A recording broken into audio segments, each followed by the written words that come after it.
AI agents are everywhere, automating tasks and making decisions at machine speed. But agents make mistakes. Just one rogue agent can do big damage before you even notice. Rubrik Agent Cloud is the only platform that helps you monitor agents, set guardrails, and rewind mistakes, so you can unleash agents, not risk. Accelerate your AI transformation at Rubrik.com. That's RUBRIK.com. My children's name are Graham Albert and Savannah Celeste.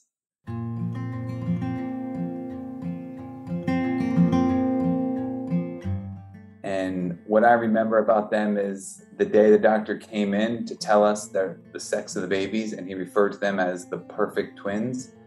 And he didn't realize how right he was when he said those words. He meant because they were a boy and a girl, but I knew it was much more than that. They are the perfect twins.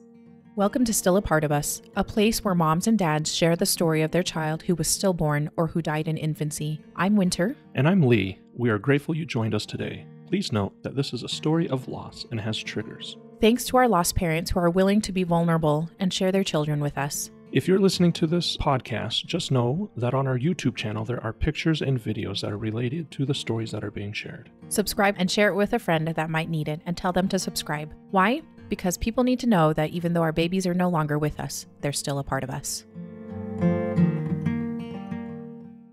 Thank you so much for joining me, Ryan, and thank you for coming on and you know, it's always a raw, emotional thing for me to talk and talk very in depth about my son. So I'm glad you are here, and you're going to be opening yourself up when you're talking about your beautiful twins. Indeed. Now, give a brief history about yourself. You know, we were talking a little bit, but you know, everybody who's listening, you live on the East Coast. You've spent some time in Asia. Yes, sir. Yes, sir. So my wife and I live in New Jersey, originally from New Jersey. But while in college, I was a Chinese major and had the opportunity to study in Taiwan for a year. Took that opportunity to travel to Thailand, Japan. I've been to Hong Kong. Love Asia. It's just an incredible place. It's just as soon as you step off the plane, you know, wow, this is amazing. The history is just incredible. So yeah, that was during my college years.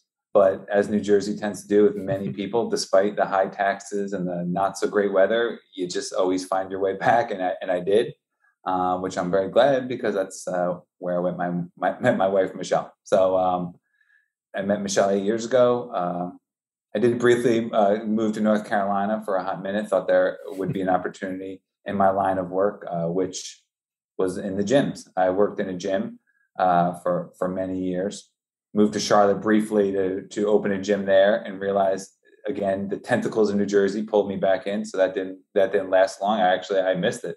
My family's here and everyone's here, so ended up back in New Jersey and been here ever since. So that is our geographical history there. Well, this is good. I always find it funny because everybody, I'm in Utah, and to get to the nearest state line, you have to drive close to 100 miles. Yeah. And then when I was talking to a friend who lives in Philadelphia, he's like, "Oh man, I gotta drive all the way down to DC." And I was like, "Oh man, you know, from Philly to DC, that's got to be a couple hundred miles." He's like, "Oh no, right. It's almost 100 miles." I was like, "Wait a second." Yeah, I mean, we have people, right? People who live in New Jersey and commute to work in Connecticut, so they'll drive from through New York into Connecticut to go to work. Yeah, it's going to be an hour and a half drive each way, but people do it. Is definitely. I've been down south, like places like Texas, where you got to drive 24 hours just to get out of the state. Here in New Jersey, you can get through the whole state top to bottom in 3.5, 4 hours. And I love that. It just is one of those things where it's like, man, you could see 15 different states in a weekend. So. And I should take this opportunity to tell anyone listening, contrary to what many people think of New Jersey, which is pretty much Newark Airport and Atlantic City, that is not what the most of New Jersey is like. And in fact, if you go to Western New Jersey, it is some of the most beautiful places you'll ever see. So I encourage anyone, if you're ever around this way, get away from the Newark and those types of places, the bigger city-like places. Go out west, and New Jersey is pretty awesome. So taxes are not fun, but it is actually a really cool state. to visit. It's probably awesome. It is indeed. It is indeed. Well, wonderful. Well, Ryan, thank you. Thank you. I was like, it's pretty funny how our perspective of a place that we don't live is like, oh my goodness, Jersey to New York, Jersey to Michigan, I don't know how far away that is. So it's true. So you said you met your wife, Michele, 8 years ago. You've been married for 6 years, did you say? Or going on 6, yeah. Going on 6. We just had our 5-year anniversary, so going on 6, well, yep. Congratulations. Thank you very much. And how was that first little bit of your marriage? Yeah, so we met maybe it's 2012 is when we met, and it's funny, I'm older than my wife. I'm 9 years older than my wife. So when I met her, I was 31 and she was 22. And at the time I was in a relationship. I just got out of a relationship. And the reason I just got out of a relationship was because, and most people in their 30s are ready to get married. I was not. So the girl I was with at the time was like, hey, listen, are we going to get married? I was like, I'm sorry. I'm not ready. I wasn't ready. And it just so happens most 22, 23-year-olds are also not ready for marriage. So when I met Michele and we went on a date and I was like, hey, I'm not ready for marriage or anything. And she's like, yeah, either am I. I'm like, well, that's great. Want to go on another date? Let's see what happens. So, we continued to date. She'll tell you that I relentlessly pursued her. I don't quite remember it that way. I feel like there was more messages in my inbox than hers, but whatever. And as I was telling you earlier, we met at the gym. I ran a gym and she had come with some friends on a Groupon. Glad we did that Groupon deal because I was against it. When my partner was like, hey, let's do a Groupon, I said, that's going to be a waste of money and blah, blah, blah. Good thing we did that. So that's how we met. And she was a great athlete. And that was one of the one of the things that caught my attention was, man, I can make this girl like a really good weightlifter. She was a dancer back in the day. She just knew how to move. Her body was really, she was really good with, she would pick things up right away. Just to clarify, this is a CrossFit gym. Yes. With a workout gym as well, right? Correct. So a little different. So, and that's one of the things I know you and I are talking about to kind of, backtrack is, I got involved in CrossFit because I was pursuing, again, I was a Chinese major in college. My, hey, I'm going to go back to China. I'm going to maybe work in the government. And, maybe I'm going to be a diplomat one day. I had, pretty substantial plans there, but as life happens, got a job working for my uncle in California, making money, and he owned his own painting company and a very successful painting company. But again, as we discussed, the sole purpose of that company, was for him to teach me how to take that company over one day. And the whole purpose was, hey, how much money can we make? Hey, how can we cut the margins? How can we save a little here to make more money? And he was very good at that. I was not. When the motivation every day was all about just dollars and cents and making money, I just had no motivation at all to do that. And that's how I kind of ended up in the fitness world. Is I said to myself, all right, if this isn't working, it's now been a couple of years removed from college. I ain't going back to school. I don't have that in me. What do I want to do? Well, what do I love to do? And fitness I was an athlete my whole life. I love being in the gym. I love working out. So, hey, maybe that's the path. And I was fortunate enough to make some relationships with people who gave me a shot, helped me get whatever certifications I needed, had me get my feet wet by starting to train just a few people. Next thing you know, it really, really blew up and it became, I owned my own gym. I ran gyms. So I was super fortunate because of that aspect of which I realized what I am good at. And that is relationship building. That is being a part of something more substantial than, a balance sheet in terms of, hey, we got to make money this quarter. We got to make money. I get it. That's important. Right. Mm-hmm. But boy, there's something to be said about loving what you do. It's such a cliche thing to say, but I really loved working in the gym, being in the gym. So when I met Michele and we had that in common, that was a pretty huge thing to have in common, to have that desire to be a part of something like that, right? Because CrossFit gyms and people out there might be biased about CrossFit one way or the other, but the one thing that's pretty universal and we all agree about is there's really cool and unique bonds that get formed inside of those types of gyms. Not just CrossFit gyms. I'm sure jiu-jitsu and other types of gyms have those similar relationships. And that's what we had. So all that being said, sorry to go on that tangent there, but we met at the gym. Took a while before we really started dating. Cause again, I just got out of a relationship. So, but then once, it was kind of, once we really decided to commit to a relationship with, a couple months after, we never looked back. So it didn't take long. We got engaged not even 2 years later, got married a year and a half after that in June of 2016. Well, good. Well, good. It's, Yes. It's always feel good to hear about how people meet. Yeah. So. Yeah. That is the happy part of our story. Yeah. Unfortunately, there's more to it that comes with it, though. Yeah. Well, the tapestry of life is sewn with joy and sadness. So, and Indeed. So it really started almost from the get-go. The happiness and the joy from the get-go of your from your wedding. So yeah. let's dwell into that. Yeah, June 2016. Dream wedding. We got married at a place called Corona Farms, and it was on June 10th. So if anybody who's familiar with the weather in New Jersey, it's always unpredictable. I guess you could say that about anywhere, but it really is unpredictable. And June can be 65, 70 and a little bit, gloomy, or it can be 100 and humid and you can't even stand outside. And we had an outdoor wedding planned at this barn setting. It was going to be beautiful. Leading up to it, like any couple who's about to get married, I'm sure there's couples out there who had to cancel their wedding for COVID who are like, don't tell me about wedding. So to all of you, I apologize. I don't want to be insensitive to you, but we were just the weather, and it was perfect. It was 75, a light breeze, sun. So, our wedding day was just picturesque. It was everything you could ask for. Our honeymoon, we went to Bali in Indonesia, which is another dream trip. Yeah. That was everything we could have ever dreamed of. Beautiful. We were there 10 days. Everything just worked out perfectly. An incredible trip. So yeah, we hit the ground running. We started with as picturesque and as perfect a marriage and wedding as you can have. So we got home, and I'll never forget, I was in the kitchen of our townhouse, the first home we got together, and got home, after a 4 or 5 hour flight. So my sister Shannon calls and she, hey, welcome home. How was it? Great. Hey, just want to let you know, while you were gone, Daddy was diagnosed with cancer. Don't even know why I'm getting upset about that. Not even here to talk about that. So it just was like, whoa, it was like a, kick in the stomach, Yeah. We were on the highs of highs. And then to hear that was okay, but I'm sure like other people, okay, so what do? We get treatment, we fix this thing, we make it better, right? And my dad was, it was pretty sudden, he was just at our townhouse painting the entire house, So I'm like, what do you mean he's got cancer? How is that possible?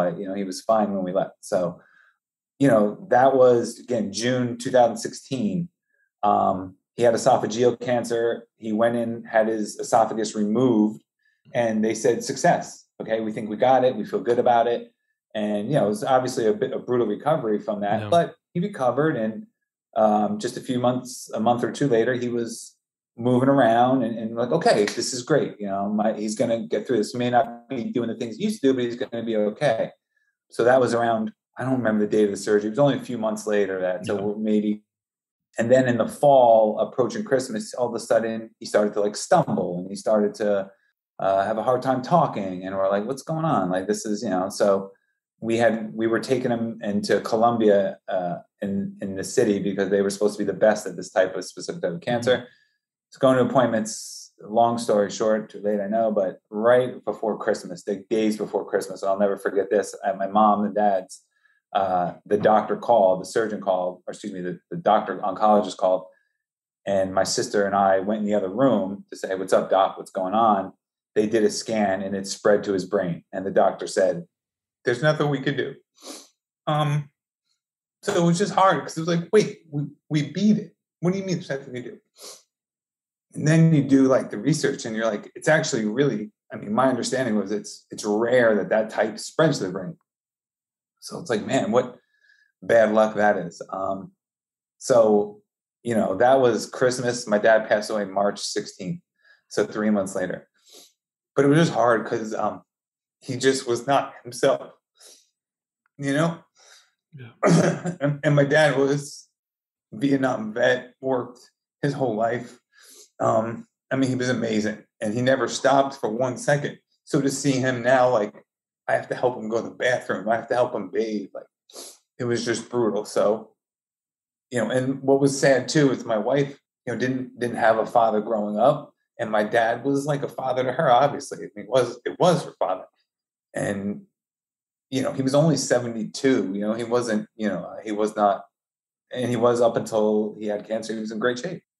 So, that was obviously a devastating blow for myself, my wife, my family. I have my mom and my older brother and my 2 older sisters and, my nieces and nephews. So that happens and we're like, okay, I look back and I'm crying now. I don't know why. I mean, because we've been down this path a million times, but although it was too soon, that is the order of life, right? Like your parents are supposed to go before you, right? So maybe that's a horrible way to say it, but there's that aspect of it, so as painful as it is, and it's too soon and there's never enough time, there's still that part that this is the order of things, right? So, you get through that like every other millions of people have, through the course of time.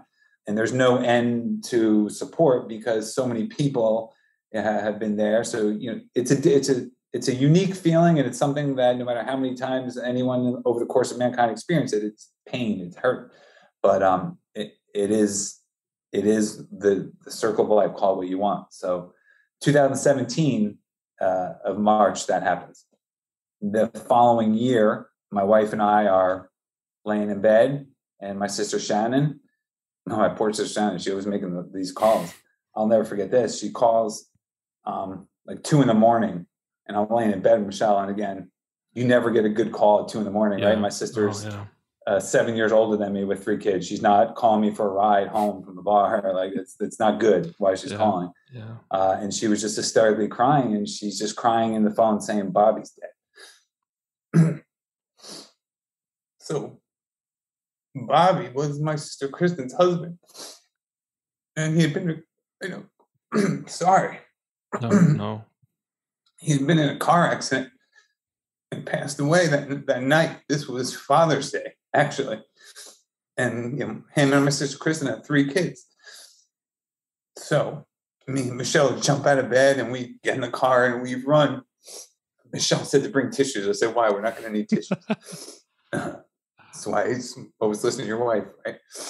So we we get in the car and we we fly to my sister's house. She lives, only 10, 15 minutes away from us. And never forget, my brother, his wife are there. My sister, Kristen, whose husband just passed away. My mother, my sister Shannon at the time who called me, she was actually away. I forget. I think her son had a football camp. I can't remember why, but she was actually out of state. And my mom was in the driveway, and my sister Kristen is just shattered, just hysterically crying. I mean, that morning, her husband went to a golf outing, she kissed him goodbye. I'll see you later, and now he's gone. And she says, how am I going to live? How am I going to do this? How am I going to tell my 3 kids, how am I going to walk back? And it's like 2 a.m. How am I going to walk back in there and explain what happened? And we all were just hysterically crying. I don't know. And I'll never forget her oldest daughter walking, her son had gotten up looking for her. He's the youngest. I think at the time he was maybe 6.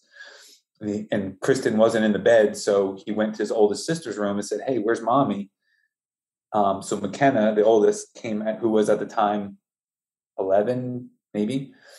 She came outside and was like, hey, mommy, what's going on? And Kristen just went inside and had to take her 3 kids and say, daddy's gone. And so, after losing my dad, and, this was just brutal. And I'd given the eulogy at my dad's funeral, and I gave the eulogy at my brother-in-law's funeral, the same church in the same spot, like just over a year apart. So that was brutal. And then this kind of segues right into the twins and Graham and Savannah, and which is why, I certainly I'm not, that part of the story is essential into understanding, a lot of the emotions that came with Graham and Savannah. Obviously losing, your children is all you need to hear, but this was just a blow that came after this, and it was just so hard for us. So hard. The months leading up to you finding out that you guys are pregnant is just so emotionally taxing. It's just got to be. It's just got to be the floor dropping out from underneath you. Right. 2 times. That's a perfect way to say it. Like it's literally times. like having that feeling. Yeah. So, between my sister and again, Bobby was amazing. Like, they had been together for 20 plus years. So, he wasn't my brother-in-law, he was my brother, and then, their kids, my nieces and nephews, like, we're all so close, this was hard. So at that time, Michele and I are trying to, get pregnant, and we're having a hard time. A little less than a year of it just not working. And we decided, okay, listen, I'm not getting any younger. And as I stated, I'm older than Michele. So like, I feel the clock ticking just from a timing perspective. Obviously Michele is younger. We didn't have much concern there, but we wanted to start a family. So we went and saw some specialists, and we did IUI, which if you're listening to this podcast, many people may be familiar with, right? It's just kind of a step below IVF in terms of, okay, let's try this first. So, okay, great. Let's do that. We did that. And there's not, the chances of that actually working aren't incredibly high. So you kind of got to prepare yourself. We were fortunate enough that it worked. It worked the first time. And it's funny, like I remember, okay, great, it worked. But I'll never forget, I got a phone, Michele to go to an appointment, and I had, I don't know why I didn't go with her, but she went for an appointment, right? Because during this types of stuff, you have to go for tons of blood work, and a lot of them were early. And even though like I'm an early guy, she was at this one by herself, and she calls me and she's like screaming into the phone, "There's 2." I'm like, 2 what? Like, what are you talking about? She's like, "There's 2. We're having twins," right? And I'll never forget that call, and I'll never forget that. And I not here to open up the can of worms of, when is this creation a creation? When is it, right? Everyone has their opinion. That's fine, but I know, first of all, the minute we found out we were pregnant, those are my babies. I just didn't know there was 2 at the time. But when she called and said there's 2, like I envisioned our whole life with twins. I'd already seen it all. I played out in my mind. I was a father to twins. The minute I heard that, those are my babies, and I was on, and then following those days, I'm on every podcast, how to be a dad to twins. And, I got books about twins, and, I have a few friends who have twins. I'm like, tell me everything. And, I'll never forget the text message from friends and family who were like, "Oh, good luck. I don't even know how you're going to," and, at the time it was like humorous because we were so naive and ignorant. Like you think nothing bad can ever happen in that sense. So, I'm sure those people would cringe and be horrified and feel terrible about the message they sent about like, that's going to suck having to have 2 babies at once. Right. Like, so it was against the backdrop of what I just said. It was almost like, I don't want to use the word replace, but we just lost my dad. We just lost Bobby. And now we're getting 2 more people. It felt like it was them saying, "Here you go, guys." Like, it just felt so right. It just felt like we deserve this, right? I mean, again, I don't know what the right words are, but it was just extra special. Yeah. If that is even a possibility for creating life to be extra special, this was extra special because of what we went through. And there's a video we have that I can't watch it, but I mean, I know we have it, and then Michele, I think, shared it, of when we told our family at Christmas. They knew Michele was pregnant. We kept it a secret about twins, and we told them on Christmas. And every Christmas, we line up all the nieces and nephews. And for this Christmas, we're like, "Oh, here, hold up a shirt for the new baby who's coming." And then they all set up, and I said, "Oh, wait." And I got a second shirt and gave it to them. And they were like, "Shut up." No. And everyone freaked out, crying and hugging. And like, that memory now I cherish because it's one of the few memories we have of our babies. But it just felt so incredible to be like, we've been through so much, and now here we go. My babies are going to be able to help us recover, help us. We'll never get over, those losses, but they can be a way to help us get through the next day and remember how to smile and love and be happy again. Like, this is amazing. And so that was part of it. And again, as I stated, I'm now 41, at the time, we're talking to that, I was 38, 39, most of my friends have kids who were 10, 11, 12 years old, and here I am just starting. So maybe this is selfish and wrong to say, but I kind of felt like, oh man, this is great. Like I'm catching up in one swoop. I got two. Like, this is great. Like I'm not going to be alive forever. I want to be on this earth as long as I possibly can with my kids. And now, instead of having one and then waiting another and having, and again, we're not guaranteed that my wife is going to get pregnant again. Who knows? And this might be our only shot at it. Wow, what a blessing to have two. Like so for so many reasons than just the obvious blessing of creating life and having babies and having twins, I'm trying to paint the picture of just how incredible it was for us to be blessed with, oh my God, we're having twins. Yeah. And it really was. So again, that, marriage starts off, first couple weeks, great. Next couple years, really hard. Okay, we're having twins. This is going to we're going to at least get back to something. And then the ultimate carpet being pulled out from under us, as I said earlier, the worst of the worst. Yeah. Walk me through what happens. You find out you're through IFI, you're having a baby. IUI, yeah. IUI, sorry. Yeah. Through IUI. I was like IVF. It wasn't IVF. IUI. You find out you're having twins. Christmas comes around. You tell your family. As you're progressing, what happens? Yeah. So things are going great. The appointments are going great. Doctors are like, look great, healthy, everything's wonderful. We did the whole, in this day and age, announcing things on Facebook and stuff. That's just what we do, right? Mm-hmm. And we waited the appropriate time, to, okay, we're in the clear, right? We're out of our first trimester. It's okay. We can do it now. We did all that. January, February, everything's fine. Everything's great. And then come March, and again, obviously that day we'll never forget. It was a Friday. Working in the gym. We had the 20-week scan. Mm-hmm. Which, so me and Michele we're going in for that. And then we were supposed to go back to the gym at night because our gym was doing this special, if anybody does CrossFit, it was during the open. Some people will be familiar with that term. Yeah. So everybody was coming back to do the open workout that night at the gym. And it's a fun thing. Everybody goes afterwards. Everybody goes and hangs out. So, okay, me and Michele go to do the scan. And because they're twins, and this is the anatomy scan, the lady doing the scan said, I brought snacks. You said you're a foodie. I'm a huge foodie. So I brought snacks. I'm like, it's going to be a while. I need to make sure I have food because I cannot not have snacks while I'm sitting here. And sure enough, it was long. And she's going through the scan. She's like, oh my God, they're so perfect. Look at their little toes and their little hands. Here's her head. She's showing us baby A, baby B. And we're just like, oh, wow, this is, great. This is incredible. Yeah. Blah, blah. And it lasted a while. Michele would know that. I mean, it might have been like an hour and a half. I mean, it was a long time because, they got to do it all and there's two. So it takes a while. Yeah. So sitting there, and all of a sudden, once they finish the scan, they do, I don't even want to try to recall the type of scan, the next scan it was, but whatever she had to do, she just kind of went blank. The technician, the lady doing the scan. Yeah.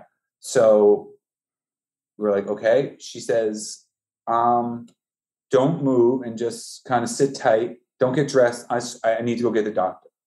And she hastens out. She quickly exits. And me and Michele are left in the room by ourselves like, okay. All right. And we're like, Michelle's like, that's not good. I'm like, again, the ignorance is bliss, you just never, this can't happen to us, right? Nothing bad can happen, right? I mean, this is not going to happen. So I'm like, I'm sure he just wants to look at something and it's fine. And the doctor, who I don't believe we had ever met, one of the doctors who was in the rotation, he comes in, and as somber as a man can ever say these words, just comes in and says, I'm so sorry. And sorry for what? I just spent almost 2 hours being told how perfect my little babies are and healthy and great. And he said, it's a blur, the order, but basically said, you are dilated and you're not leaving this hospital until these babies come out. Because I had said something like, oh, okay, what, you just got to give her some medication and we'll go home and rest and be fine. And that's when he said, no, you're not leaving this hospital again until these babies are born. What do you mean born? We're at 20 weeks. Yeah. You can't even comprehend the words. So I'm like, I don't understand what you're saying. So he's like, we're rushing. So I said, okay, do I need to make I'm still like not getting it. I'm like, so do I make an appointment? And we come back. He goes, she's not leaving this hospital. In fact, we're rushing her over right now to whatever floor we have to go to. So again, we're going for, not only are we just going in for the 20-week scan, but we sat for almost 2 hours being told how perfect and wonderful everything is. And now we're being told she's dilated and basically going into labor. So, I mean, devastation. So they bring her to a room. Her doctor that we had a close relationship with, and it was fortunately there. She comes in, and she's now explaining to us what's going on. And it's like, you know, and again, now it was one thing when that first doctor came in and who we didn't really know, and a monotone voice is somewhere in your mind. You want to believe like he doesn't know what he's talking about, right? I mean, he absolutely did, but of course, you have no rapport. Begging for something to be like, this is not what I think, right? Yeah. But when this other doctor came in, and her expression had just said it all. But even then, you're still clinging on to every bit of hope. So she comes in, she says, "Here's what we're going to do. We're going to put you're going to be on your back, and you are going to be on your back potentially for the next 20 weeks of your life. You're not moving." So that's that. So now you're like, we're supposed to go back to the gym in an hour. What do you mean 20 weeks of being on our back, right? So we're trying to process that. And then again, moments you'll never forget. That doctor and now a third doctor who, again, they were great. They were all tremendous. But Michelle's regular OB and this third doctor comes in. They're just going to look, right? So they look, and I'll never forget their reaction was just, in fact, he cursed and just dropped his head like that, you know, and he looked. And again, I mean, it was just, I don't think I cried at that point, because how could this be happening? How is this real? This is not real. This can't be happening. It was just so surreal. So, but we're not completely done yet, right? They're still in there, and they're not, as long as Michelle's body doesn't go into labor, everything is she just can't move. Okay. Then to my wife's, and I could go on for years about how amazing she is, but one of the many, many times she showed it was, she's like, okay, then that's what I have to do. Like, she never even batted an eye. It wasn't like, are you serious? Like, 20, I have to what? Nope. I've got a hair appointment tomorrow. Yeah, exactly. Like, you have to do it. I will do it. Yeah. Never even questioned it. So here we are now, an hour or two after finding this out. And now we have the doctors coming in over the next couple of hours and 24 hours and saying, well, here are your choices. You really have 3 choices. We can do an emergency cerclage where we go in and we're going to try to, again, you're so dilated, we don't know if we can. We don't know how effective it'll be, but we can try to basically stitch it back up. Okay. And artificially keep it closed. We can just let nature run its course. We can do nothing and have you be on your back and just hope that we can hold on to a point where they can be born. So, you can lay on your back and just hope that they stay in there and cook a little bit longer until a time where they could be viable. Or option 3, we can artificially start labor and basically abort, basically loot, Yeah. You're asking me and then I'll never forget, they said, we understand that this is how hard this is. We're going to leave you guys alone to talk about it. What are you asking me? Like, are you really asking me like, hey, do you want to just, and I don't mean this as a slight to the doctors. They were doing their job. I mean, here's what your options are. But you're asking me to give up. That is something that we just never even, and again, credit to my wife. I mean, because she's dealing with the physical 100%, not just the emotional, but the physical part of it. I mean, that was never even a thought. But they also had to share this. We want you to know that the way things are now, I don't see them staying in there much longer. So even if you do hold on for 3-4 weeks, now you have to consider the high probability of birth defects and what could come of that. We just need to make you aware of that so you have all the information. So now, impossible. Like, this is impossible. Like what you're asking me. So, hey, you want to try to stay on your back and see, but just to let you know, there's a good chance they could come in the next couple of weeks and might survive and have severe birth defects for the rest of their life, which will change your lives forever. Or they might be in the NICU for a day or 2 or 5 or 10 and then pass away, and you'll have to endure that. Go ahead, we'll give you some time to think about it. Yeah. I mean, it's just indescribable. It's just indescribable from where the day was to where it ended that night. So I think at that time, like emotionally, we just had convinced ourselves, like, we're going to do this. Like, they're going to survive. You know, you get messages from people.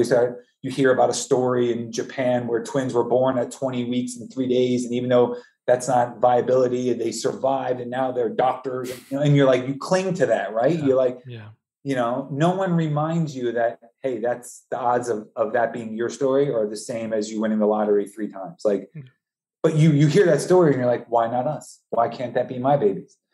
So they moved Michele to a room, and, you know, that's it. Only to go to the bathroom, in which I would help her, and back into that bed.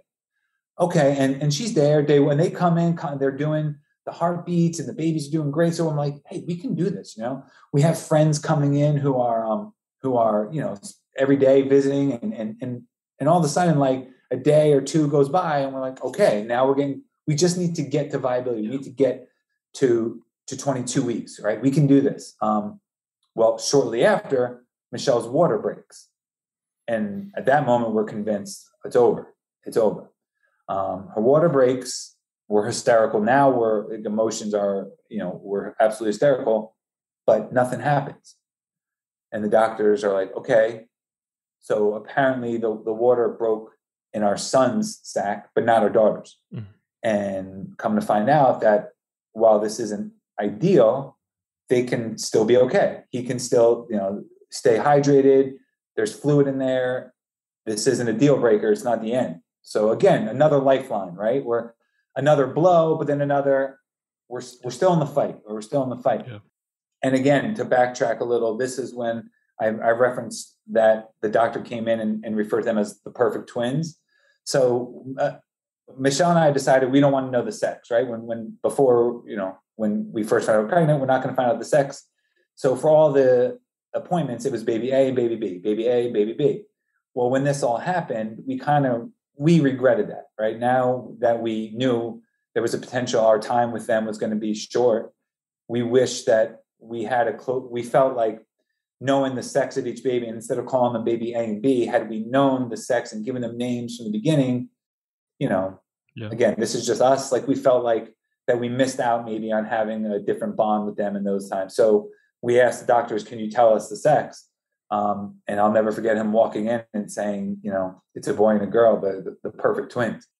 And I know he meant a boy and a girl, you know, which everybody wants, a boy and a girl, I guess. You know, it's the ideal scenario, but it was both a beautiful thing to hear and like a punch in the stomach, you know, like to hear that. But you know, they were the perfect twins. So now we know it's a boy and a girl, and we decided to name them. We named them Graham and Savannah. Graham Albert. Albert was my dad's name. Savannah Celeste was her grandmother's name, who passed away. So that has some special meaning. Graham and Savannah are names that we had picked out. So, okay, the water broke for Graham, but still in there. Yeah, we're still going strong, and we can do this, right? And I stayed at Michelle's bedside, you know, every night. I slept on a little cot right next to her in the hospital every night, and it's one of the things I'll talk about. And I know it's not, groundbreaking, but I like writing, and I was writing in a blog each night, which was extremely helpful to just like get out that emotion, right? There's only so much Michele and I can dump on each other. You know, maybe there's things I was thinking that I don't want to, you know, I'm angry and I'm upset and I need to get that out, but I'm certainly not going to bring that on her. So having somewhere to vent that was huge. But, you know, we just set up shop in this room. We got to know the nurses, and suddenly it started to feel like, hey, this might work. Like, this might work. We got, so it was 10 or 11. Terrible. I don't remember the exact number of days. It felt like a while, but we were getting close to that viability day, that day where, okay, now if they're born, like they're good, you know, the NICU team, we met with the NICU team. they said, hey, here's what to expect. If we get to that point, we're going to be there, and we're going to rush them out, and this is what it's going to be like. And so we're like, okay, we're ready for that. We have a close friend whose sister works in the NICU. I have other people who I got to know from the gym who worked there, who worked in the NICU unit, and they were sharing with us. First of all, they were sharing with us success stories, and so now we are really believing. We are like, we're close. Everything we've been through, this can't possibly end badly. So, and I think we had that, we were ready. We were ready for this to work, and whatever that meant. If that meant they were born at 23 weeks and there was health issues that we had to deal with or fight through, we were going to do whatever had to be done to help give our babies the best chance at survival and living a happy life, right? So things are going, and then again, moments she'll never forget, laying next to her bedside, and Michele wakes me up, and she's like, oh, I don't feel good. And she threw up. I'm like, oh, you okay? I go over, and it was like at 3 a.m. It was the middle of the morning. I walk over, and I got just closer, and I felt the heat. Oh. I put my hand on her. She was on fire. And I said, and I knew it's over. I knew it. Well, she was going into labor. First of all, she was starting to develop an infection, right? That was the other thing. When the water breaks now, there's that barrier, right? So, just going to the bathroom, she had to be so careful. Yeah. For her to spike a fever, now her health being in jeopardy, but it didn't matter because she was going into labor, right? So the nurses come in, and this is obviously the hardest of the hardest. They move us into delivery, and this is the part that is so hard to talk about, not just for obvious reasons, because I would never try to compare your story, our story, anyone else who's lost a child due to miscarriage, stillborn.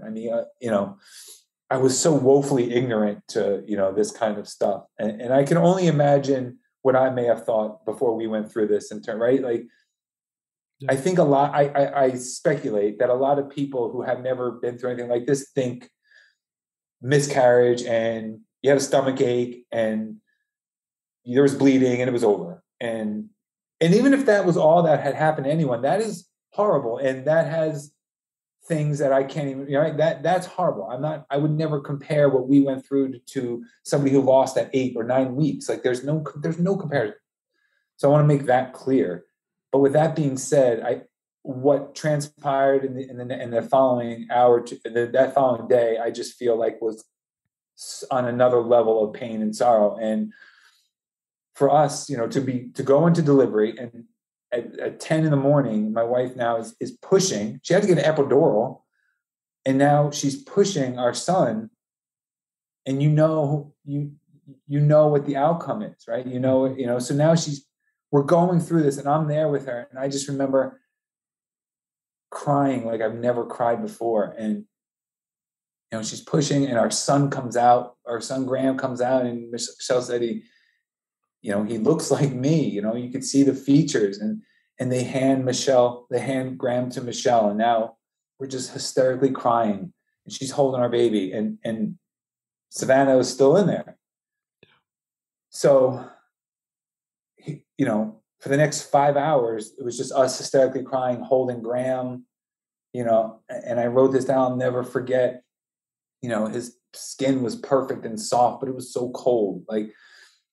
And you just, that dichotomy of my beautiful son and his skin's not supposed to feel like that. Like it shouldn't feel like that when I kiss him.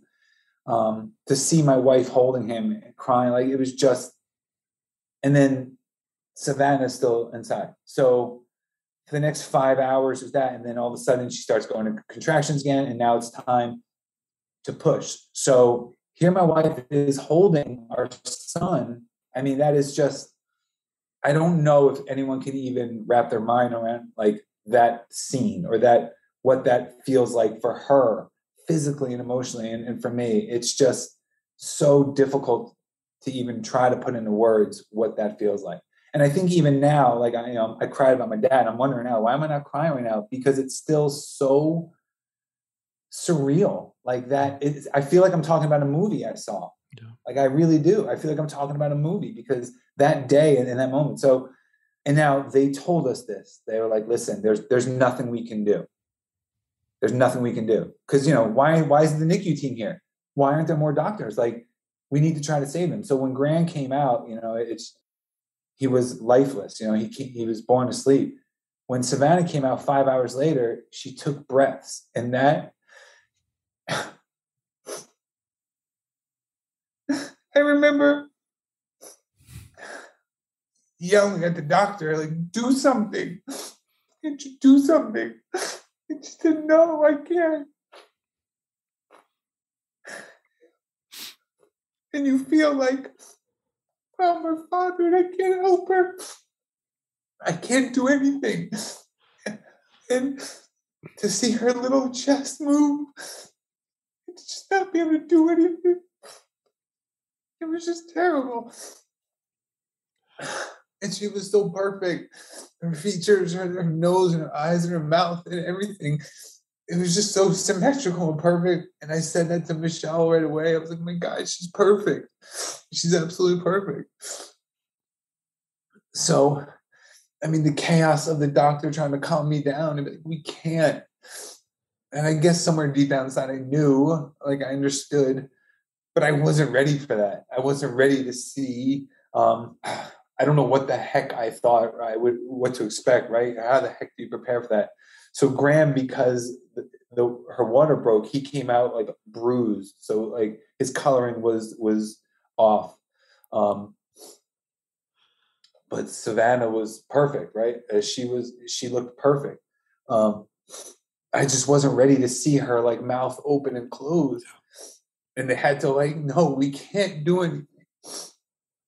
It's just not fathomable to be a parent and be told that. So, I'm hysterical. I mean, I remember looking back and actually thinking, we're in the delivery, but I was like screaming. Like, I mean, I wasn't just like tear. I mean, it was like uncontrollable sobbing and screaming. And, they credit to them. And, this is stuff that we learned later on. They let us spend time. Hey, take whatever time you need. Take whatever time you need. And again, how much time? I don't know. What is the right amount of time? Yeah. I mean, we had no idea. So we just spent time holding them, and being with them. And I know one of the, I played our wedding song, while we were holding them, let them hear that. Unfortunately, they did have like a photographer who would take pictures for you, and this type of thing. And they weren't there, but there was a nurse, God bless her, who she had a camera and she got them dressed and took pictures that, thank God, that we have those. She did that for us. And we spent that just crying and holding them. And then, a nurse came in at night and is like, let me know when you're good. And again, I don't, when am I good? When am I good for you to take my kids down to your morgue? I don't know what you're asking me. I don't know. Yeah. I don't know how to handle that. You're trying to fit a lifetime in that short period. Like there's never enough time. No, this life. And again, it's the epitome of there's no playbook. There's no, I mean, you look back and you're like, I wish somebody would have prepped. How do you prep, a husband? How do you prep that? So I don't begrudge the doctors or anyone for saying, hey, here's what to expect, after, this is going to be. So that was on the 27th of March. And so, so March 15th was when the scan was. So 12 days later. So we made it, we were so close to that 22 weeks, which would have changed the game. Again, my wife and I cry and go over this all the time. What if? And that's the worst thing on the planet you can do, as we all know. Yeah. What if it was just a couple more days? And I say, honey, we don't know if they would have been born and rushed to NICU and passed away. And then, well, at least we could have been with them, So, you deal with that. But, if you were to ask me, I wrote some blogs like that day, and I'm glad I did. I wrote a blog like that day and 2 days later, and if you were to ask me now, like, so what was going through your mind? I would tell you I have no clue. I mean, pain, suffering, you name it like that. But that's very generic. And I would hate to give a generic response to how I felt about something so serious. But luckily I have that block to go back to have that, that raw emotion, that deep, deep raw emotion, which, as I'll maybe talk about, is like, that's part of my connection to Graham and Savannah. So it's important, right? It's not a pity thing. It's not a woe is me thing. It's part of their story and our story. So it's important. And I want every detail. I want to know every detail how I felt during that time. I don't ever want to forget it. Not in a bad way, because it's part of their story and our story. So, and it's that's all you have left of. It's as you're talking about the anger and the pain and stuff, it's so intricate to what you feel for your child, for your children. It's part of them with you. And and it's I have so much pain and so much anger that is associated with my son, and and I never want to let go of it. It's not that I'm punching people or breaking things, but it's like I remember these feelings because it is my son. Right. Yeah, and I have to remember those because it's part of him. Yep. Yeah. And I mean, I don't know, so when you talk about that, right, I think people sometimes will misunderstand how that fits into healing and moving forward and all that talk, but it is a part of it. It'll always be a part of it. And that anger and that stuff is real. So I think, following March 27th, 2019, on top of losing my dad and my brother-in-law and now the twins, there was a lot of anger. Now, my wife and I believe we're meant to be on every level, but like many meant to be couples, we have different personalities and different ways we handle things. And again, I would never even try to say that I understand her pain in relation to mine, right? I mean, she carried them inside her. That is something that is so obviously special and unique. So she shut down, and she shut down hard, and in part because her personality is to do that, to kind of retreat. And also because for her, obviously, to carry that life inside you and then to have to, and that's what I was touching on before with, I don't want to compare what other couples and women have been through, because this is something you do not compare, but just talking about what my wife had to do. Yeah. So to imagine holding on to your lifeless child while pushing out your second lifeless child, all in the span of 5 hours, there's people who've done it once and can't come back from it. My wife had to do it twice in one day. I mean, it's just unimaginable. And so in those days following, she locked up in the house. I don't want to see or talk to anyone, or, and for her, even as we progress down the years, the anger thing is very hard, right? It's very hard. One of the things when I was writing down, talking about this, and I don't mean to jump around, but is that okay? I mean, yeah. So, we had a lot of great, amazing friends. We have a tremendous support, family and friends, which I don't know what we would do without. I'm sure a lot of people can relate to that. But we had friends who helped us spiritually, because we were extremely angry and playing the why me. And one of the things that we still struggle with is, and whether it's a spiritual thing or not, I think a lot of people feel this way in terms of people would say, talk about prayer and things like that, right? And so this is just one example.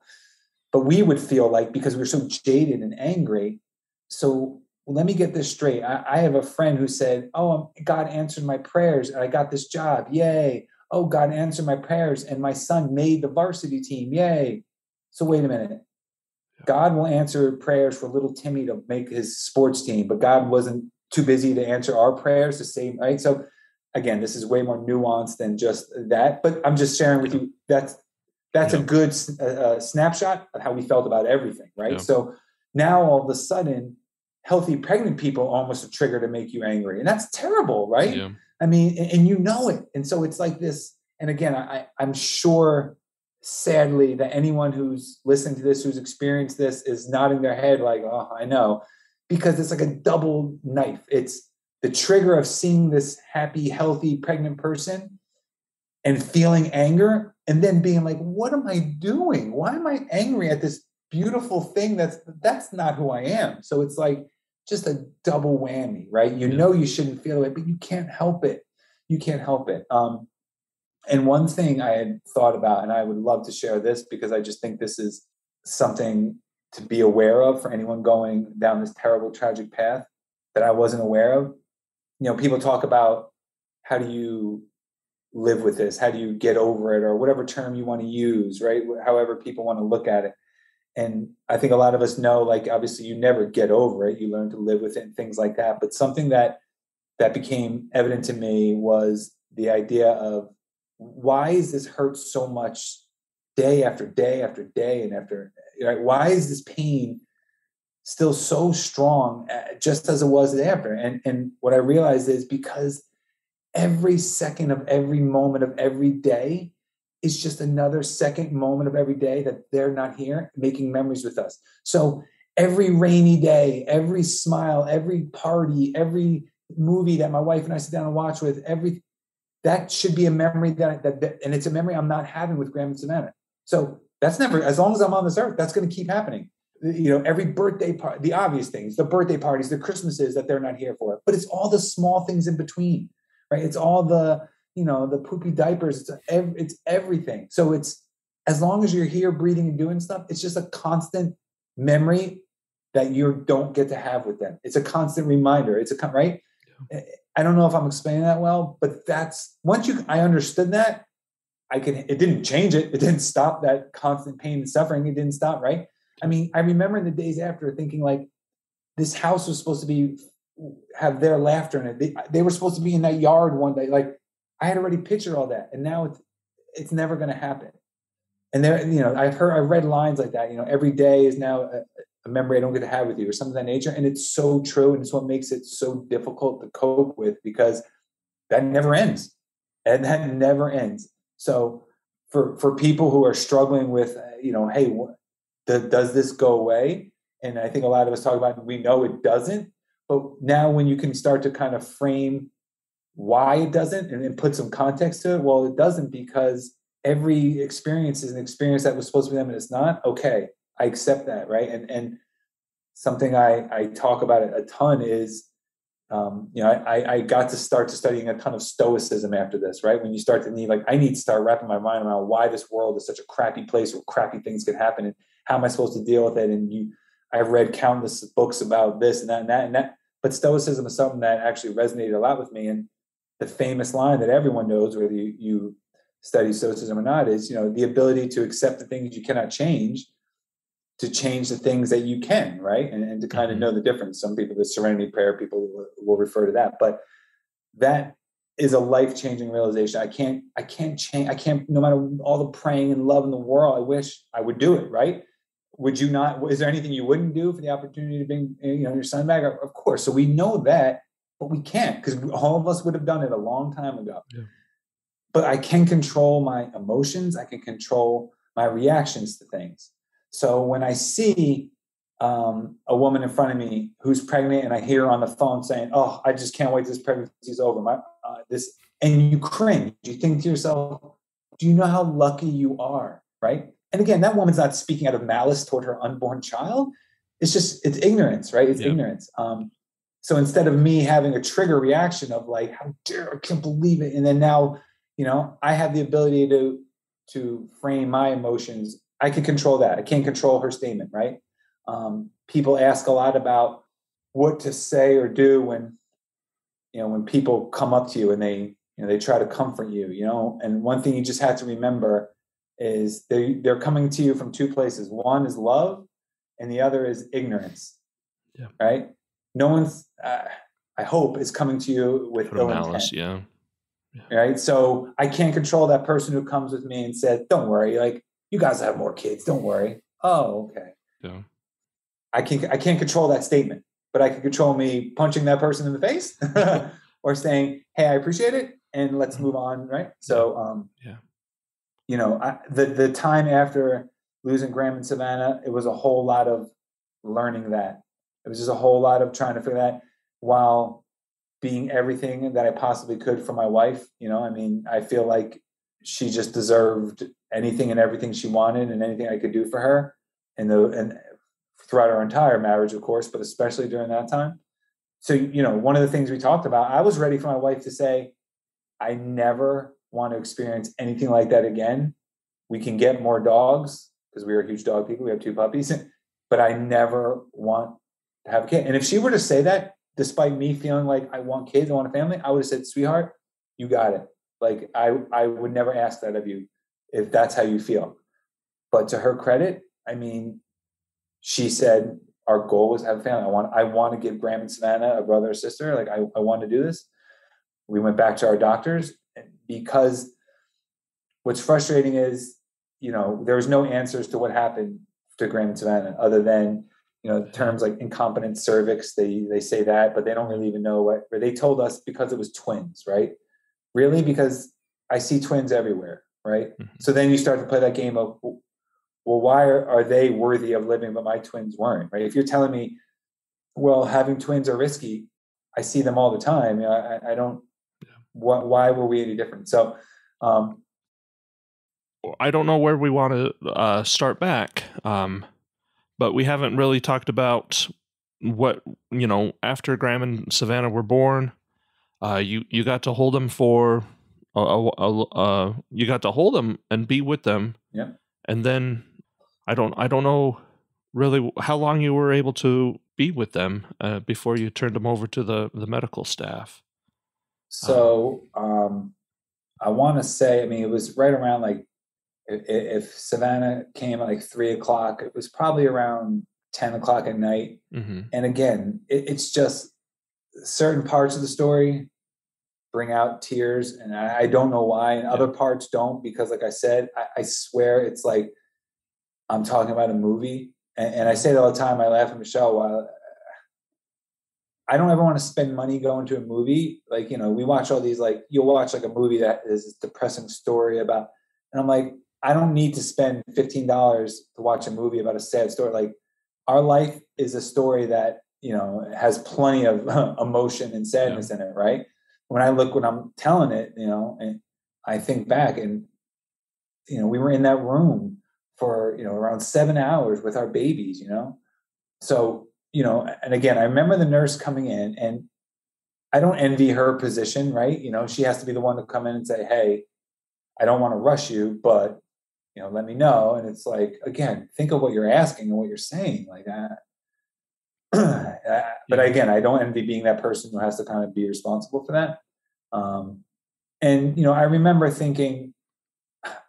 having a feeling of, this isn't the end, right? I'm not giving them away and then it's over, right? And that's something that's been important to understand. I remember feeling this throughout, and especially after, like, in the grand scheme of things, your life, my life, all of our lives are a drop in the bucket in terms of time, right? We're all here for a millisecond. Yeah.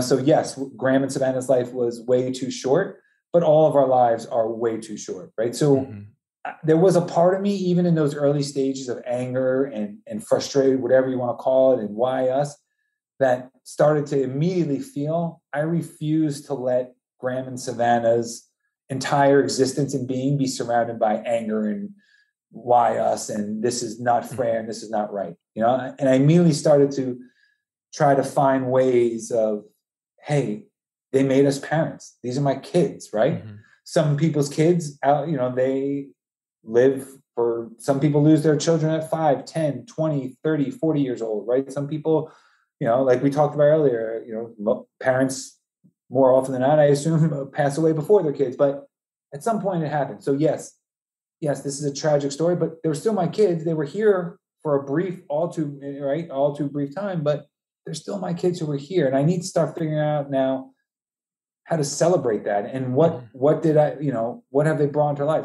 I was thinking, we always think about our kids make us proud, or, kids make us proud. But I immediately got this feeling of, I need to make them proud, right? And is me sitting here being angry at this poor pregnant lady pushing her daughter down the street, pushing her 2 children down the street and pregnant, thinking like, this woman's got 3 kids and I'm over here, mourning the loss of 2. would that really make Graham and Savannah? Good job, Dad. I'm proud of you, And all of a sudden that started manifesting in everything in life. Right. Yeah. And I'll repeat this a million times probably about, okay, I need to understand what I have control over and what I don't. So I'd be in the car driving and somebody would cut me off and I'd think, what? And then I'd pause and be like, is me cursing this person out or forget just being angry, letting it make me angry. Yeah. Is that what I would want my son and daughter to see? Is that what I want? And I feel like they're always with me, right? So, okay, you know what? Hey, maybe that person's rushing home to a loved one who's sick.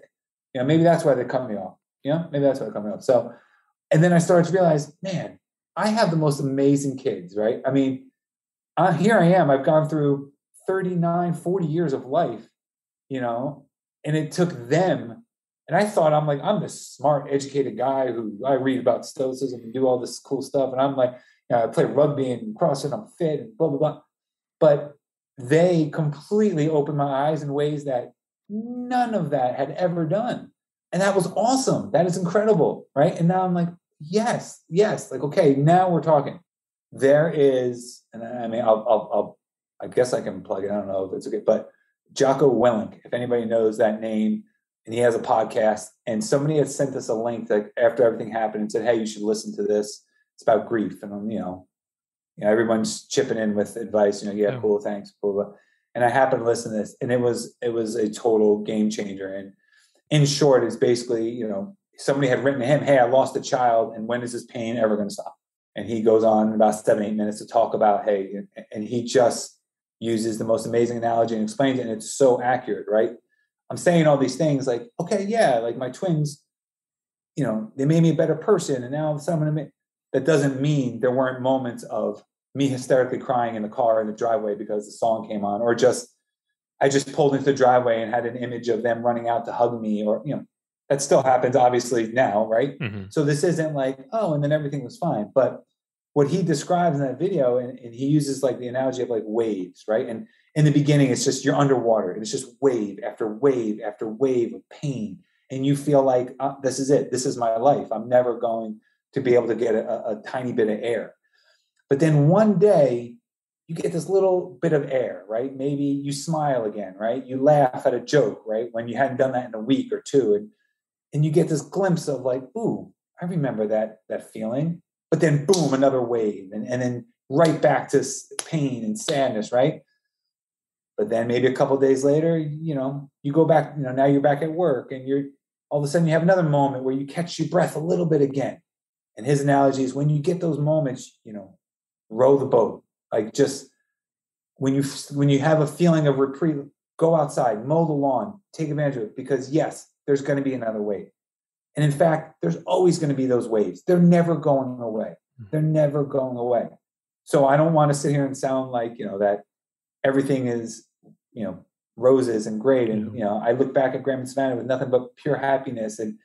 But at the same time, that has to be the story, right? Yeah. That has to be. Those waves of sorrow and pain are going to come. But wouldn't we be doing a disservice to your son, to Graham and Savannah, if everything that we did that had to do with them was us crying and being, why, God, why, and I hate the world? Yeah. And while that might be totally understandable and fair for us to feel and do, that's not the legacy I want for my kids. That's not what I want them to be associated with, because that would be false, right? That's not true. Mm-hmm. So that's what I was trying to state earlier is, man, they've made me a father, a great father. They've made me a much better person. They've made me so much more patient. I'm a big believer in, there's also a line in Stoicism about almost feeling bad for people who've never endured any type of suffering or tragedy, right? And it's kind of like I would have preferred not to, right? So it's not the same as saying, if you want to really trigger my wife, don't ever say to my wife, everything happens for a reason. Like, oh boy, she hates that one. And understandably so, because it's like, are you telling me my kids had to die for me to learn a lesson? Now, some people might feel that way. And if it brings someone else comfort, to each their own, I guess. Yeah. So I'm not saying that. But what I am saying is, again, we get a short time in life, and emotions are everything, right? I mean, how we feel, building relationships, because of what we unfortunately have endured, the love now we have for each other and the love we now have for our baby, Thea Savannah, who we'll talk about, right? So the love that we have for our friends and family and the way we now view the world. And we could never have had that without Graham and Savannah, right? Yeah. So again, I'm not glad that this happened, but having experienced this, they allowed us to tap into emotions and feelings that I'm sorry, I just don't believe that people who haven't endured, maybe not this exact thing, but just, and they can't fathom that. They can't understand that. And in some way, I do agree. It's almost, I don't want to say the word pity, but if you were to go through life like that, never having to endure it, right? It's like exercise, right? You have to kind of break your body down to build it back up. I see it like that. Like having gone through what we've gone through, it's just opened our eyes and our hearts in a way that without Graham and Savannah, we wouldn't have ever known, you know? And that to me is a beautiful thing. And that is them. That is them here right now. So when Michele and I do something kind out of the goodness of our hearts, you know, that's Graham and Savannah, you know?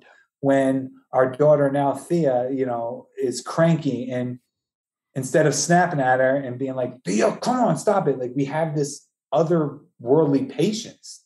I've seen it, right? Our patience with Thea, like it blows me away. You know, I'm like, wow, this is really, and that's Graham and Savannah. It's them, right? And I'm sure, and again, there's probably countless millions of parents who are amazing parents who do not lose a child like this, who are great parents. So I'm not saying, hey, you have to go through this to be a patient parent.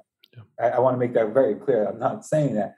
What I am saying is I'm just in love with Graham and Savannah and what they have done in this world and what they've done for me and my wife. And that is something to be able to look back to when I was talking about those waves.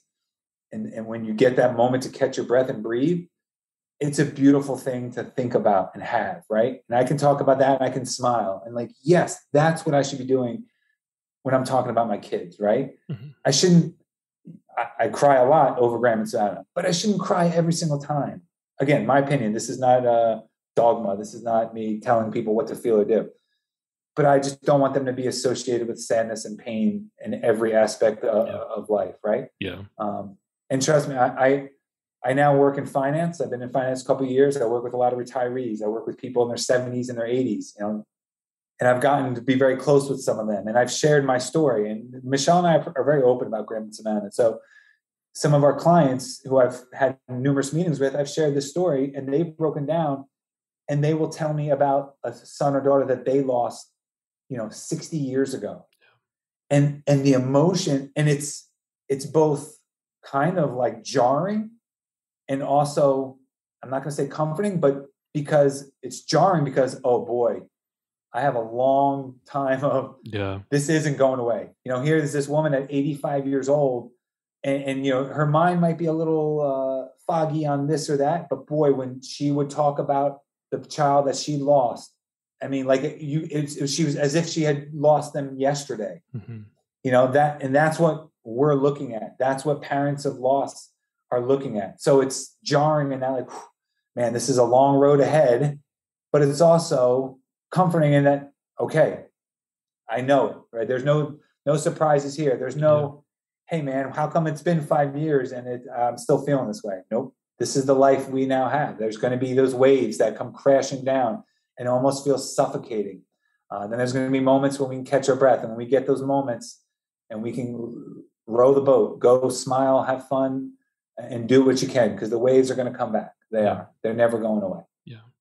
I should probably clarify, like when I was talking about my son Brandon and the anger and the sadness, that's not the only thing that is associated with him. And that's, a lot of people don't understand that. It's like in the very beginning, that's all I could understand was the anger, was the pain, was the sadness. But as time, as healing, as things come along, the tapestry of my son is woven with so much. And I love how you're talking about how Graham and Savannah are making you a better man, making you a man who's more patient, has more patience, who is kinder, who is more compassionate and stuff like that.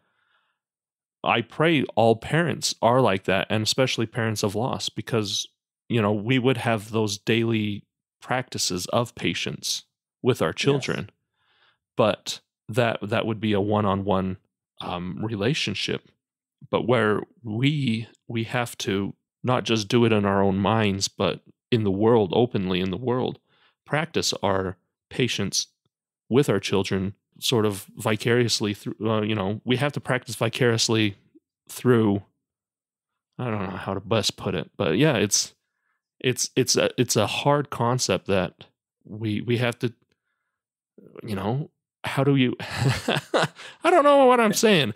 I'm trying to, that's how hard it is. It is. That's how to write. I mean, when I know it makes people uncomfortable, not to talk about that I'm a parent, some people get uncomfortable when you talk about your kids who've passed away, who passed away, right? Yeah. So when you talk about things that you're talking about and you say, like, hey, like they manifest themselves in this way and that way because they're my kids, and like, it becomes a very difficult conversation. Yeah.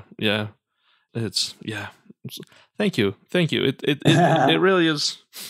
As I was thinking about it, I was like, the parent-child, as father to my son, as father to my other children as well. It's every single day I have to work on that. I have to parent them. I have to be patient with them. And whereas Brandon, he's not here physically, I mentally have to practice all those things with him.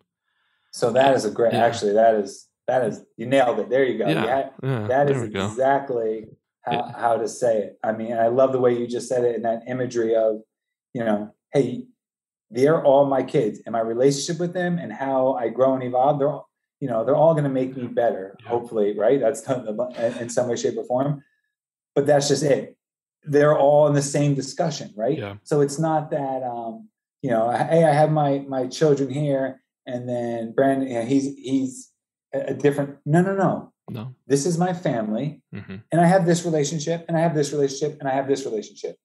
Yeah. You don't need to point out to me the obvious that my children aren't here. I get that. It's glaringly obvious. But they are still obvious. a part of the conversation. They are still a part of every conversation. And, these things pop into my mind too. And I remember Michele pointed this out, and I had written this down. And, I referenced earlier, hey, we're all here for a short time. My kids were here in what I feel like was way too short. But at the end of the day, it's all short for all of us, right? So we don't get a lot of time to live life being right. So with that being said, I look at Graham and Savannah's life, and I think, okay, what was their life like? And I'm stealing this from something. I remember Michele had shown this to me in maybe a book or a Bible, but it's so true. All they ever knew was love, goodness, and like that's all they ever knew in this world, right? That's pretty awesome, right? I mean, we all know. I mean, to say, could you imagine having said, hey, throughout my whole life, I was never mad, I was never angry, I never confronted anybody who didn't love me. No one ever yelled at me, and that's amazing. And that was their life, Yeah. And as I said, we have 2 dogs. We love dogs. We're big dog people. And you hear that about dogs, right? Like, hey, how come, there's I forget how the exact wording, but like when a little kid will ask, how come dogs don't live as long? And it's because they don't need as many years as we do to live a perfect life. Like they get it a lot quicker. Yeah. They understand, love. They understand what it is to love unconditionally and to be loved. That's all they know, right? So a dog's here, doesn't have to be here as long because they figured out like that. I like to think that was Graham and Savannah. They were inside Michele feeling nothing but love their entire lives. That's all they knew. So that's pretty awesome. That is pretty awesome. So what can I learn from that? What can we learn from that? What can I do to make them proud? All those things. The point I think is going back to like the wave analogy, in those moments where you get a little reprieve, you can start to see that. You can start to, and you can smile. And, I kind of glossed over, the moments after really because they were blurred and stuff like that. But because that was almost like this lost period, right? Mm-hmm. It's just you're blinded by pain, right? And that's okay. Do that. Live there. Live there for as long as you need. Don't let anybody tell you otherwise.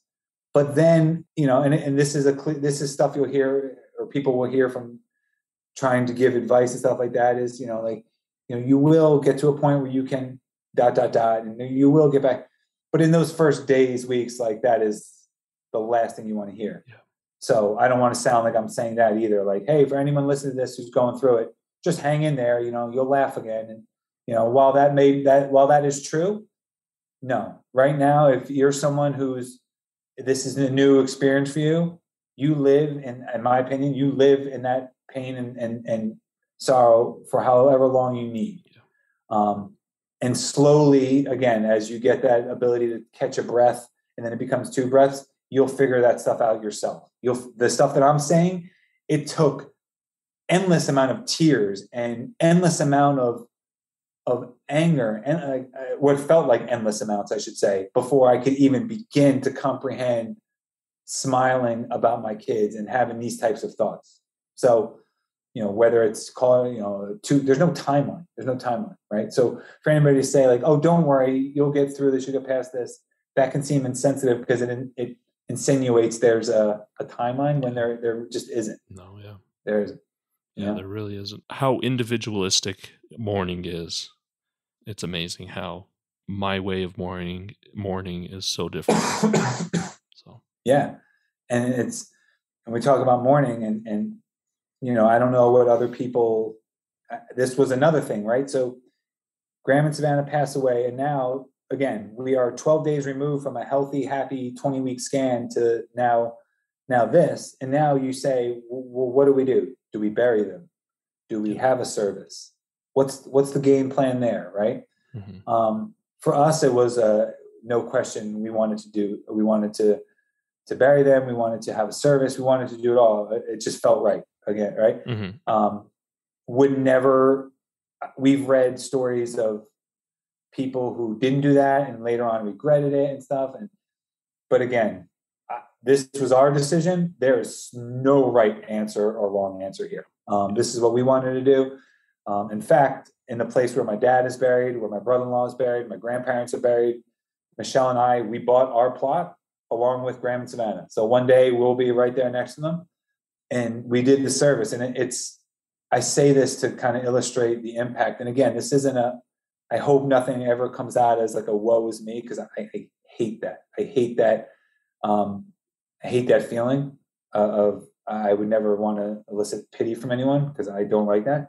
But when we did the service for Graham and Savannah, again, we did it at St. Teresa's Church in Kenilworth, New Jersey. And I stood at the same pulpit I stood at to give my dad's eulogy in 2017, my brother-in-law Bobby's eulogy in 2018, and now my children in 2019. So 3 years, same church, same pulpit, giving a eulogy. It was as crushing as you can feel. So for Michele and I, there's a famous line that people say that, hey, if the entire world threw their problems into one big pile, you would probably take your problems back once you saw what other people were dealing with. And there's a great lesson there, right? Like, hey, man, there's people in this world dealing with some really, really hard, terrible stuff, man. So me walking around in my air-conditioned home with an iPhone and stuff like that, how bad, right? So I am a believer of things like that, putting life into perspective. But for Michele and I, we have a heart. We sure feel like not many people would want to sign up for our story, And this is a struggle, right? Because that's not a healthy way to think, right? Again, that gets you down the path of why me, and it's very backwards moving. It does not help. And again, thinking about Graham and Savannah, is that going to make them proud of me? Is me throwing my hands up in the air and saying, life has been so unfair to us that we deserve X, Y, Z. And why do they get everything and don't we deserve a break? And that is just, there's nowhere to go with that. And again, it's understandable that you'll go through those moments, but you got to get out of it. You can't stay there. You can't stay there forever and thinking, why me? Why did this have to happen to us? It's just, it's hard, because it's easy to want to feel that way. Yeah. So even though, I'll tell Michele, and I tread very lightly here because of the relationship of a mother and a child, but I'm sure everything we went through with Graham and Savannah, I'm sure there's a woman out there who was told, I'm sorry, you can't have kids. Like, it's medically, you're not going to have that. So you can adopt and stuff like that. Maybe, maybe not. But I believe there's a woman out there who, if she could feel life in her womb for 20 weeks and have that experience, she might say, I would give anything to feel that. And I can't. Michele, I'll never feel that And even though my heart breaks for you, I wish, right? So there may be a woman out there who can't have children who looks at my wife and her story and says, I wish I could have that.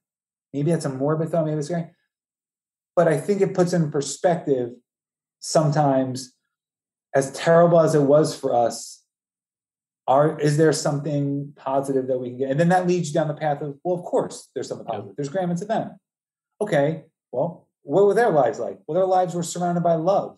And okay, what are their lives? What did they do on this earth? Well, at the very least, they created two people, Ryan and Michele, who now have this ability to love in such a way that they might not have before. And now me and Michele are spreading that love in the world. Oh, wow. Now we've immediately went from why me to, okay, you know what? Let's go in this direction instead. And I think, I know I'm rambling a ton, but I hope some of these pieces that people can grab and maybe try and just use that as an exercise to, go down this path or that path and just help them, maybe one step forward, 10 steps back, one step forward, 10 steps back, or one step forward, 10 steps back kind of thing. And hopefully that 10 steps become 9, become 8, and eventually move forward. Those are just some of the things that, we think about when we talk about how to move forward, how to, go get through the next day, really. Yeah. The continued forward momentum is hard. It's hard. And as you were saying that, getting stuck in that rut of why me, why us it's a big detriment to your physical, your mental. And it's not unique to this scenario, right? People go, right? So again, I think of if one of the things Graham and Savannah will be synonymous with is helping to just eradicate that from my life. I struggle, as any human does, with it's a constant work. Yeah. Our daughter Thea, her 1-year-old birthday party, and we're watching the weather, and like, is the weather going to be sunny for it? And we just put a pool in our backyard, and what if it's not a nice day? And I'm thinking to myself, we were like getting like really worked up as the weather, like 60% chance of rain. Like, I can't believe this. This is, we have the worst luck. I'm like, wait a minute, stop it. Just, first of all, it's a 1-year-old party. If it rains, we will figure out fine. And also, we're upset because we just put in a pool. We want people to swim. Oh yeah, let's not leave the detail out. We just put in a pool. That is awesome. Like, what do you mean, why me, why me? Instead, it should be like, man, we are really lucky. We're really lucky that 80 people want to come celebrate our daughter's 1-year-old birthday. Wow. There's 80 people who care enough to say, like, I want to come celebrate that. Like, so all of a sudden now, thanks to Graham and Savannah, because perhaps without Graham and Savannah, we really would have felt like the outcome of this 1-year-old party was the most essential thing in our world, And maybe then leading up to that party, now me and Michele are short with each other and we're snapping at each other because we're on edge. And now we wasted a couple of weeks of our lives not being the best husband and wife because of the stress of this party. Yeah. But thanks to Graham and Savannah, like we have a different perspective, So even though there'll be that moment of like, oh no, the rain and this is the terrible thing, then it's, you know what? Yeah. Man, we got a pool. We have family and friends who love us. Oh yeah. And we have Thea, Savannah. That's our daughter. Man, you know what? I don't care if it thunder and rains and tornadoes that day, man. We are blessed. We have so many things to be grateful for. We have pictures of Graham and Savannah up in our house, in our dining room. And, we talked about that and, it really wasn't a discussion, but, some people might think, hey, you might make people uncomfortable, and there was never even a thought of like, oh yeah, we wouldn't want to do that, So that was no question, but I love it because again, it's a great reminder of what I was just talking about. Right.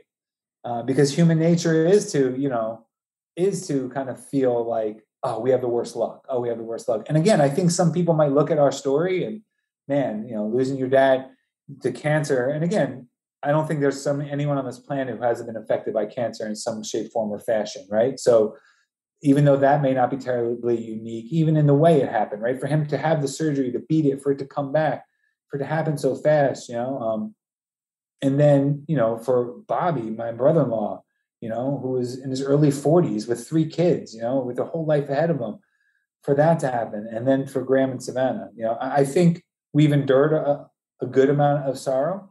But I don't think that gives us any claim over, hey, like we deserve to feel bad for us. Like, no, I think about Graham and Savannah, and I think about, I would never want anybody to look at them with pity, at any stage of time, in our lives and their lives. I would never want that.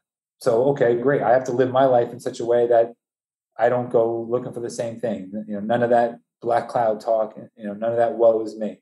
Although it have, don't get me wrong, things happen and you catch yourself. But again, because of Graham and Savannah, because of my ability to catch it now instead of me and Michele arguing and now sitting on opposite ends of the couch and not talking, and like over what? Because there were dishes in the sink and I forgot to wash them. And now we're like, we only get a few nights together. We only get I wish I could be married to her for 1,000,000 years, but we're going to be together for whatever time we have on this earth. Do I want to waste one of those nights being mad about, dishes in the sink? No. And I love that my babies taught me that they are a constant lesson and reminder to not waste that time. I mean, how powerful is that? I mean, how great of a legacy is that? If I could sign up right now and know that, and when I pass away, somebody will stand up and say, hey, Ryan on this earth, you know what he did? He taught me to be a better husband and to be a better son and a better father. And because of Ryan, I was able to be all those things. Sign me up right now. Like, I'll take it. If that's, no one's going to talk about, my endeavors in CrossFit or rugby, right? No one's going to remember my horrible playing on the pitch. But boy, if they could say that, that is everything. And guess what? That's what our twins are. That's who Graham and Savannah are. And I love that. I really do. Like, so it's having this conversation with you. I think you can see the ebb and flow of the pain and the tears. And then like I'm glowing talking about them. Like, man, I love this. I'm so proud of them. And I hope to God they're proud of me. Yeah, the beautiful legacy that they have on you, the impact on you, and the beautiful legacy that you are building for them through your life and through everything that you do. Yeah. It really, like, the love of your children is very apparent in how you act and what you do. Awesome. Well, thank you, Ryan. Yeah, absolutely. This was quite a journey. You really don't know where it's going. Emotionally, you don't know. You just don't know when you open up a chapter, like what emotions are going to come out. Yeah. But I'm a big believer in, for me, this is therapy, man. So I appreciate you guys so much. And if not one single person ever listens to this conversation, what it's done for me is worth every second we spent doing this. So thank you. No. But with that being said, if one person that does need to listen to this does listen to this and it helps even that much, then it was even that much more worth it.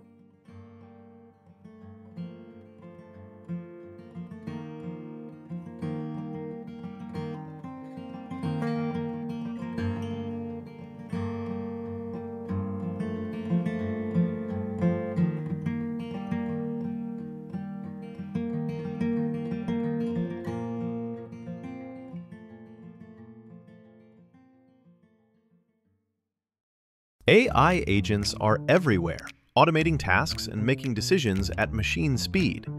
But agents make mistakes.